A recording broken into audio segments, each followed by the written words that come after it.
po yung ating paksa ngayong hapon.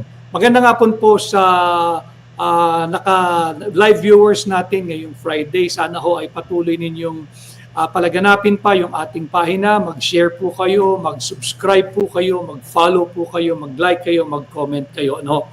Maraming salamat.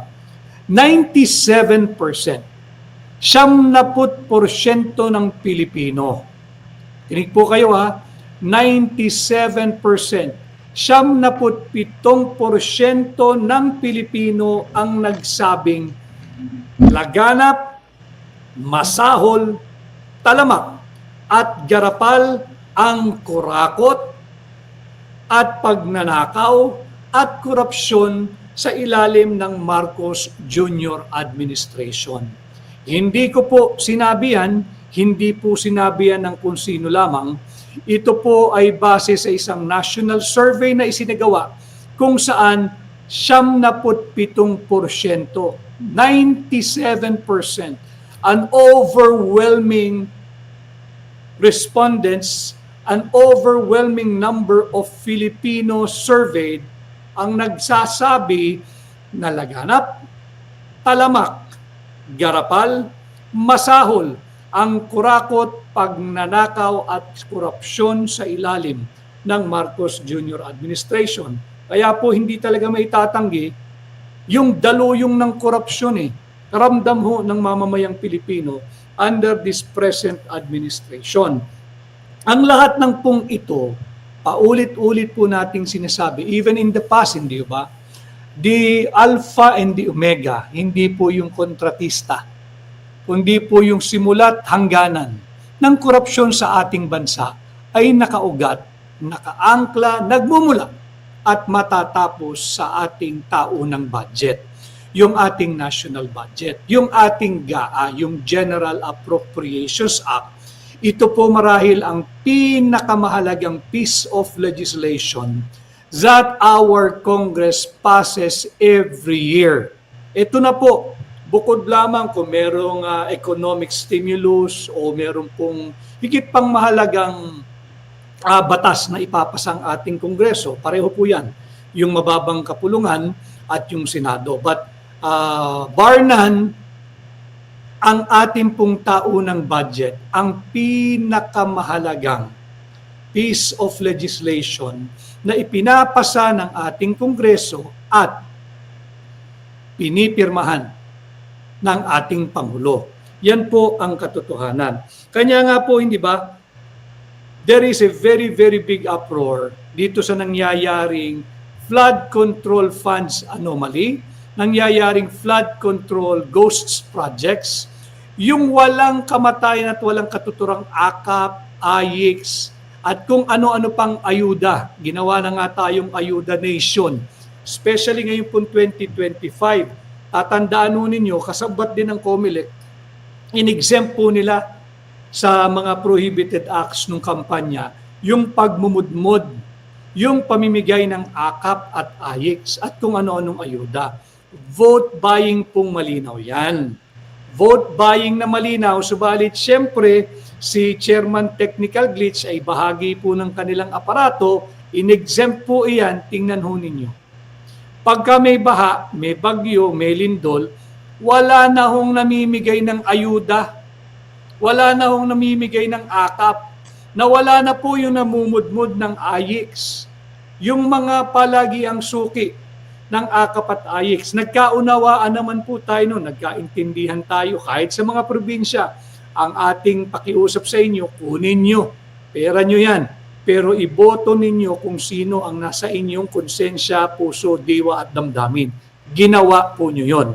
Siyempre, hindi naman natin kontrolado ang makina at palagi namang ginagamit ng COMELEC yan, lalo na kung ang chairman pa rin ay si Chairman Technical Glitch, yan po ang mangyayari. Subalit, ngayon ho, dahil nga ang ating layunin ay itaas ang antas ng pampublikong diskurso, higit na mapalawak, mapalalim at buksan ang inyong kamulatan, tingnan nun ninyo, nakailang sakuna na. Ang daming lugar, patuloy na nakababad sa baha. Meron pa bang AKAP? Meron pa bang AYIX? Sabi nila i-institutionalize o hindi lamang daw po pang eleksyon yan, year-round daw po yan. Nasaan na? Nasaan na yung mga maiingay na nagbibigay ng akap at ayeks?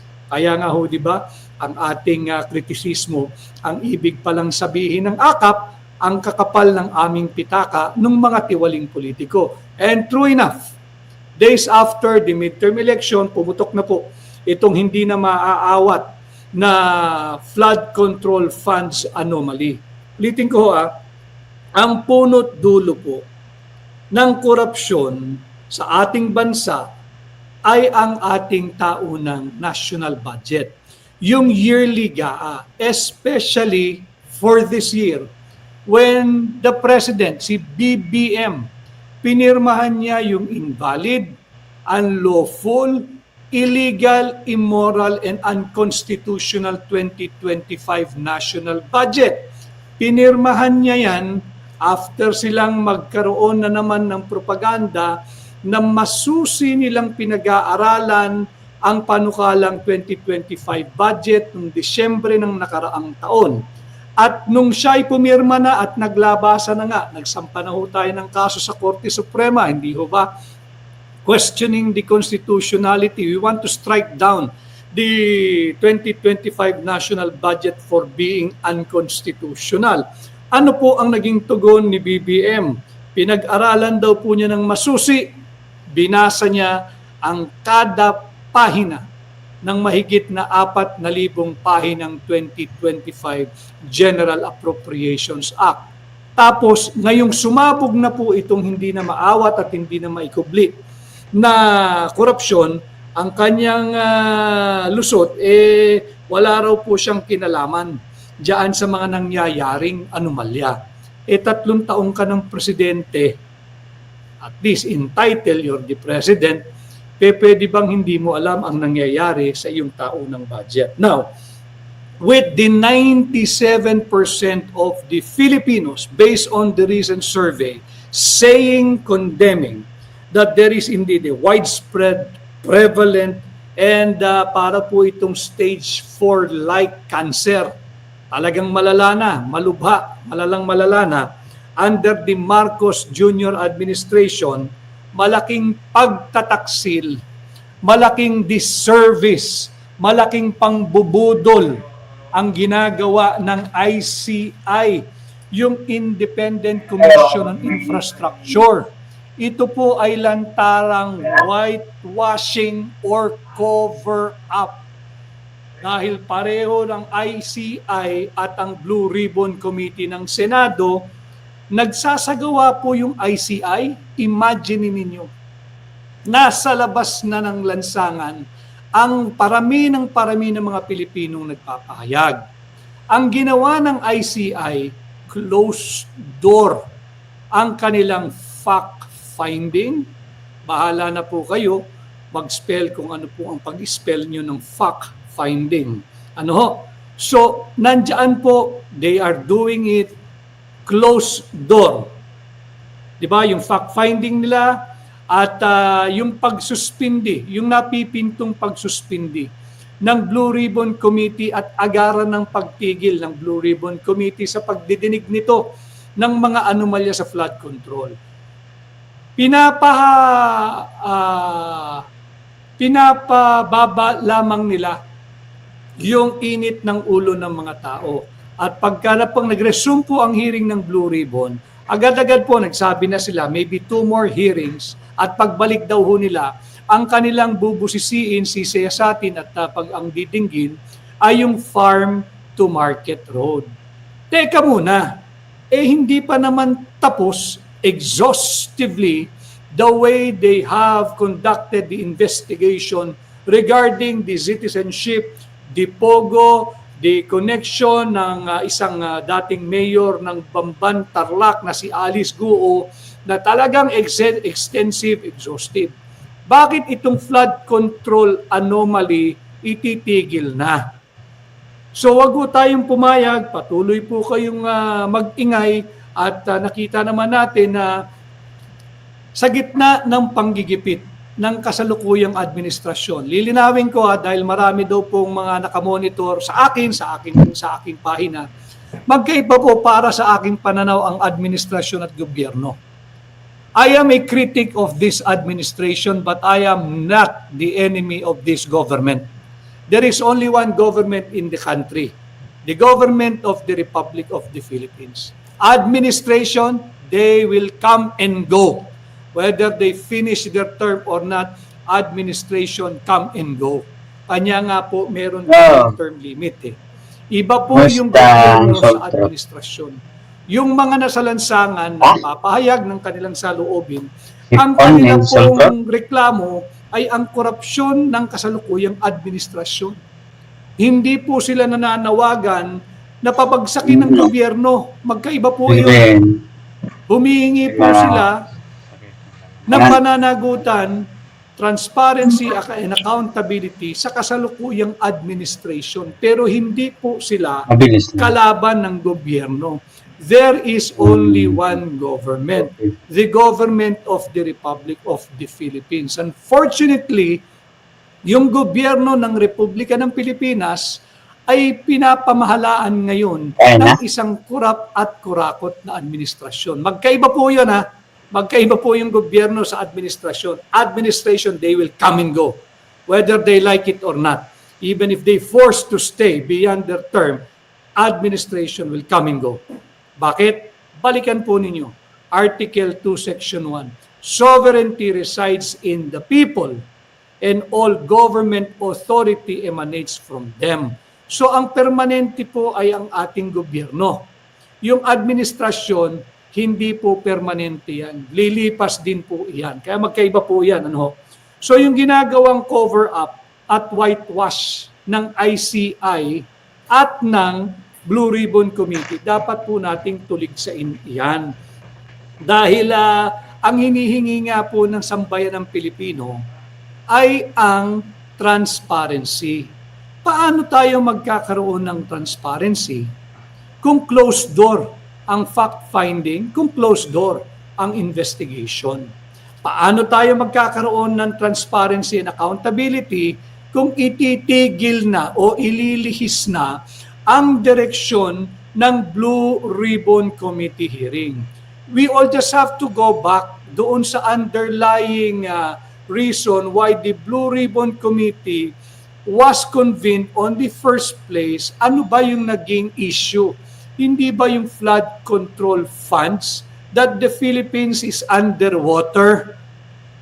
Yun yung naging layunin ng Blue Ribbon sa kasalukuyang ginaganap na pandinig, na agad-agad po nilang tinigil nung nasa tarangkahan na ng Malacanang yung issue ng anomalya. Kaya hindi po nararapat, hindi po tama lantarang pagsasalaula sa kamulatan, katalinuhan ng mamamayang Pilipino kung bigla na lang muli nilang isasaksak sa ating mga lalamunan ng sapilitan. Ang iimbestigahan nila ay yung farm-to-market roads. Hindi pa po tapos yung flood control programs. Malaking pagkukulang po yan. Again, lalagyan natin ng konteksto dito sa aking pahina.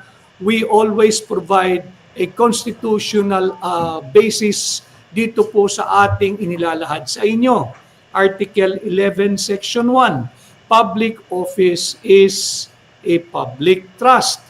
All public officers and employees must at all times serve the Filipino people with utmost responsibility, integrity, loyalty, and efficiency. Serve them with patriotism. Mahalaga po yun Serve them, act with patriotism and justice, and lead modest lives. Ito pong huling sa aking sinabi, act with patriotism and justice, and lead modest lives. Sa ngayon yung mga kasundaluhan na lang po ang tila akma itong salitang ito who are acting with patriotism and justice, ating armed forces of the people, and are leading modest lives. Alam ko, biktima rin kayo, kung di man kayo diretso, yung inyong pamilya ng baha ng korupsyon. Marami din sa inyo, yung mga anak siguro, yung medyo nakakaluwag-luwag, ay nasa private school o yung karamihan ay nasa public school. Instead na patatagin ang ating public education system, binubulsa po ng mga tiwaling mambabatas at mga opisyal natin sa executive department yung perang sana ay mapapabuti sa buhay ng ating mga kabataan. Ano ho? So ito ay malaking disservice sa mamamayang Pilipino. Yung ICI, budol po iyan. Yung Blue Ribbon Committee, pag upo ng bagong chairman, lalong budol po iyan. Wala po yan. Kaya saan tatakbo ang sambayan ng Pilipino? Mabuti na lamang meron pong social media na hindi po basta-basta kayang kontrolin. May shadow ban, merong iba naman talagang tinitake down yung mga pahina. Kanya nga po ako ay ang aking munting hiling sa inyo.